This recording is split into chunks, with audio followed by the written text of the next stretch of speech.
تو اللہ ایک ظالم کو دوسرے ظالم سے پٹواتے ہیں.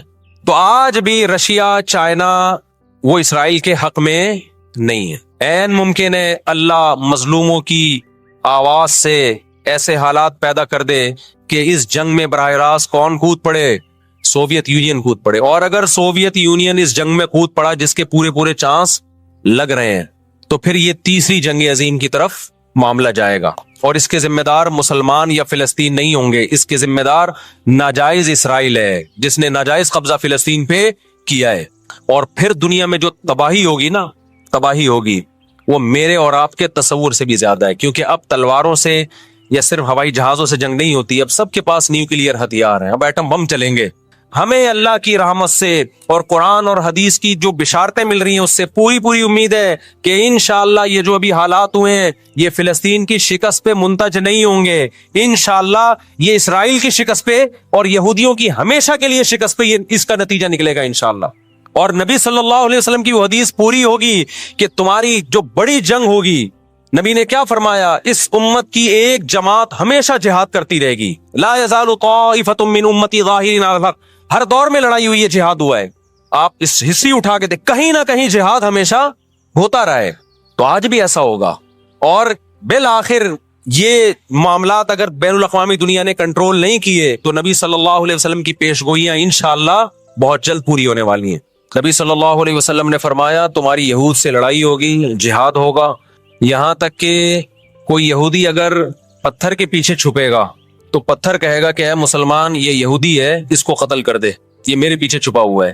ہر درخت بھی گواہی دے گا، ہر پتھر بھی گواہی دے گا، الا الغرقد، سوائے غرقد درخت کے. یہودیوں کا کوئی مقدس درخت ہے جو اسرائیل میں بہت زیادہ لگاتے بھی ہیں یہ لوگ.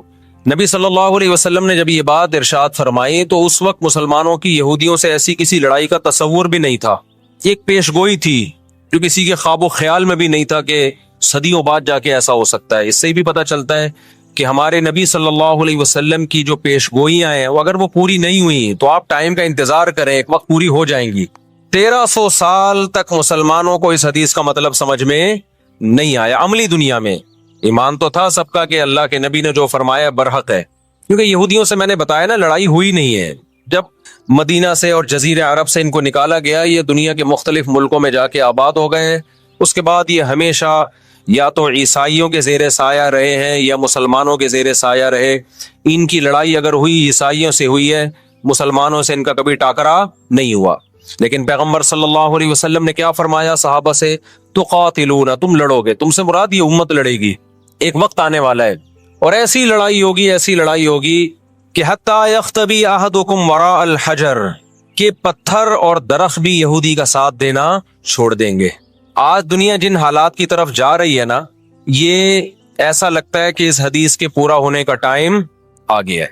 ہم جب قرآن مجید پڑھتے تھے، اب بھی پڑھتے ہیں، لیکن جب طالب علمی کے دور میں جب سمجھ کے پڑھنا سیکھا ہم نے تو ہم جگہ جگہ قرآن میں دیکھتے تھے ضربت علیہم الذلہ، اللہ نے ان پر ذلت کو مسلط کر دیا ہے. میں بار بار کہوں یہودیوں سے ہماری مراد علی الاطلاق سارے یہودی نہیں ہیں، کیونکہ میرے بیان کو لوگ شارٹ کلپ بنا کے غلط چلاتے ہیں. تو بار بار میں کہتا ہوں میرا کلپ ادھورا چلاتے ہیں نا تو کوئی یہودیوں کے خلاف نہ چلائے. سارے یہودی ایک جیسے نہیں ہے. ہم اسرائیل کے اگینسٹ ہیں تو ہماری جو لڑائی ہوگی اسرائیل سے ہوگی. حدیث میں جس یہودی سے لڑائی کا ذکر ہے اس سے مراد بھی کون سے یہودی ہیں؟